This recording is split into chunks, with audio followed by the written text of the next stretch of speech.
Yusha here. So, one of my other topics is to talk about how do we change certain habits that can create difference within ourselves. So, we don't mean like changing your personality if you are who are you. I mean that defines who you are. Meaning that if you have habits like maybe you're drinking too much, maybe you're drugging, maybe you just being abusive verbally, maybe you're talking disrespectfully, maybe there's certain things that some people get chocoholics, addictions. Um, those are habits that stem from something emotionally and can become very destructive and affect people around us, in which we lose things. So I always tell people, like, with those type of things, there's like an inner core of why this person is doing what they're doing, and it doesn't necessarily mean that they love what they're doing. It just means they have at that moment no control, and is a sense of underlying emotional problem that led to the satisfaction of this habit. Because people just think that drug addicts and sex addiction people just happen overnight, and it doesn't work that way. It takes over years to actually get there.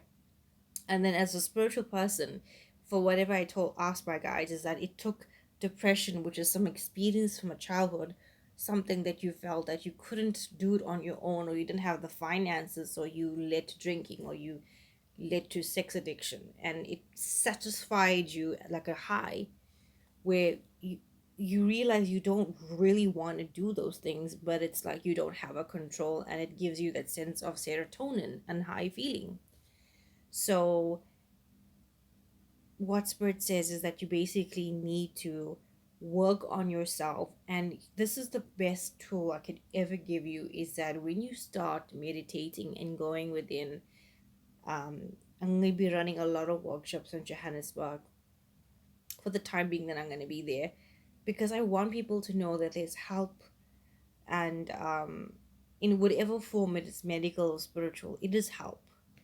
This is what I always do in the mornings. I light my candles and I'll listen to my teacher Prem Rawat, and then I'll meditate, and then I'll do another meditation that's separately, one for my inner peace and one for my gift. And I'll always say, you know what, I need this to happen right now. I'm human and I don't know. And then in the day or the next day, I get an answer to a person or a client. It's happened every time recently. And I just like, thank you, God. You listened. Or because I don't say God as a he, God is a universal energy which is called different names.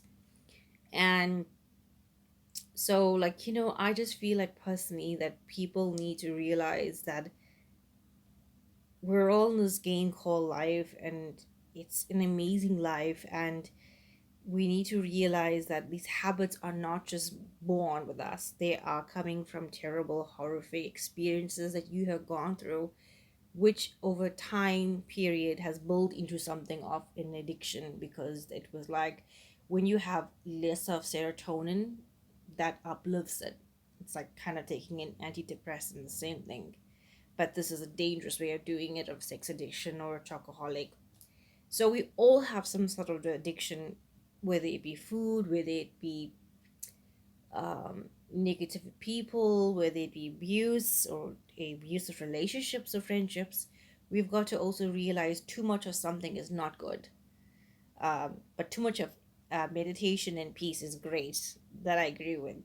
Um, and we really need to start supporting each other when it comes to this, because not everybody's really different as what you think they are. We're all thinking the same thing. And I realized when I used to walk into a casino or something, everybody's conscious about what the person is looking like. I read their minds. I can read minds. And I was like, wow, that's comforting to know, because then I don't have to feel insecure. Damn, okay. So, because we're so much alike. So, guys, if you do have a habit that some is uncontrollable, get the medical help that you need. And if not, pray about it. And if not, work through a spiritual person. But know that there's an underlying cause for this addiction, which is not just made as addiction. It is an emotional thing that you had suppressed, which have eventually led into an addiction. We just think there's addiction in this person, and oh, pity them. I hate when people do that. There's something that led them to do this, like an inner like problems or trauma, or like wanting to have inner peace and didn't know at the time how to obtain it. So that's basically it. So, anyways, guys, please subscribe to my channel, and also like the button and subscribe and share the videos as well to people that may need this, because everybody needs this, right? Including myself. I learn every day from my guides. And also get onto LinkedIn, which is Kimi Muri. Take care, guys. Ciao.